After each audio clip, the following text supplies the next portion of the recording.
Okay, now we're doing a part two. Part two of mobile photography training is okay. Now, obviously, people want to know okay, you have a Samsung, you have an iPhone, but are the pictures clear? Are they just as good as a DSLR? Are they just as good as a mirrorless camera? I'm here to tell you yes and no. I'm going to break that down to you while I'm actually going to put, actually, I need to scoot back like I did before. Y'all remember this. But what I'm going to do here is put a whole bunch of pictures that I've taken from my phone. These are not from my DSLR. These are strictly from my phone. So, I'm acting like I'm looking up here, but I obviously can't see because this is all edited. But anyway, I'm doing this like I'm on like meteorology, but whatever. We're just gonna get right to it. So, all of these pictures that y'all see right here came from my phone. This did not come from my DSLR. These were all, some of these are edited, some of these aren't edited. But these came straight out of my camera from my phone, not my actual DSLR. Those shots look really, really good, honestly. I didn't put my phone in like a certain mode. I didn't put it into any filters or anything like that. When I took the pictures, I just literally put my phone out, look, step back a little bit, moved around a couple inches, and snap. I think these look really, really good.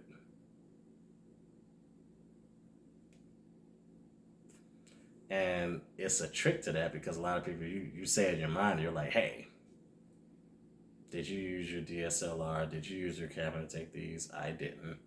Okay, if you didn't use your camera, this is then a third. What is there changing me from going out buying a camera to me using my phone? Nothing. But there is a catch to these.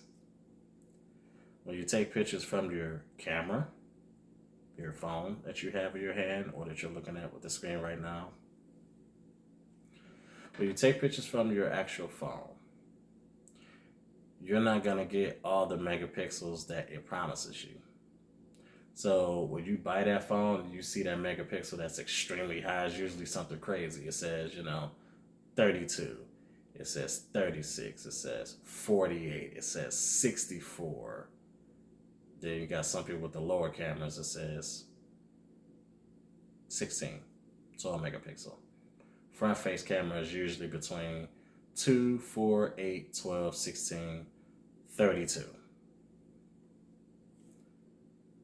Like my phone, for instance, I have 4 cameras. I have 3 on the back, 1 on the front. So I have a triple camera on the back, which is macro, which is really, really, if you want to get up something really, really, really close, I'll try to angle it right. You want to get to something really, really close, within about 2 or 3 inches away, you use the macro camera, which is the widest camera you have. Then it is my second one, which I believe is a 16 megapixel, which is really, really good for a secondary camera. Then you have the master of all cameras at the biggest lens on the back of my phone is a staggering 32 megapixel camera. And that looks really, really good. And I record with any one of those two.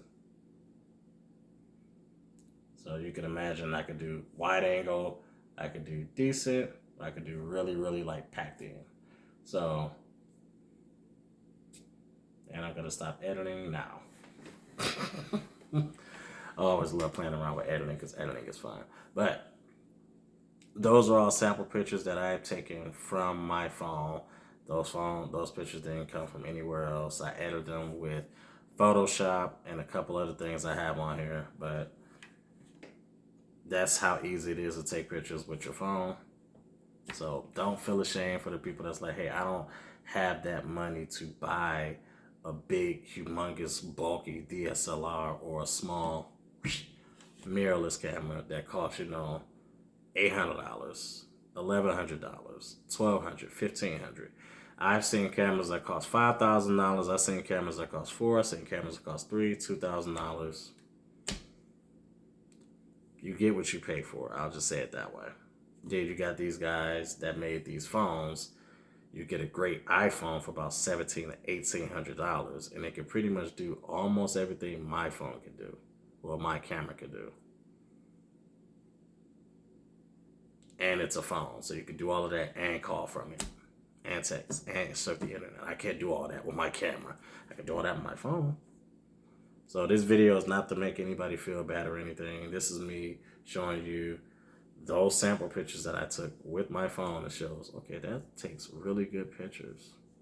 You could do that if you're doing everything on a social media level. Now, where you're at my level, professional level, semi-professional level for some people, you use your DSLR. Now, yeah, I bring my phone with me everywhere I go. There's times where I don't bring my camera bag, and I'm like, oh man, that would have been a perfect way to take some pictures. Grab my phone, snap. Go home, edit it, make it look just as good as it does on my DSLR. It takes a little more work, but with my DSLR, some of that stuff I don't even edit. So that's for y'all. It's probably gonna be another video. I'm just doing these videos to help y'all out. So peace, easy.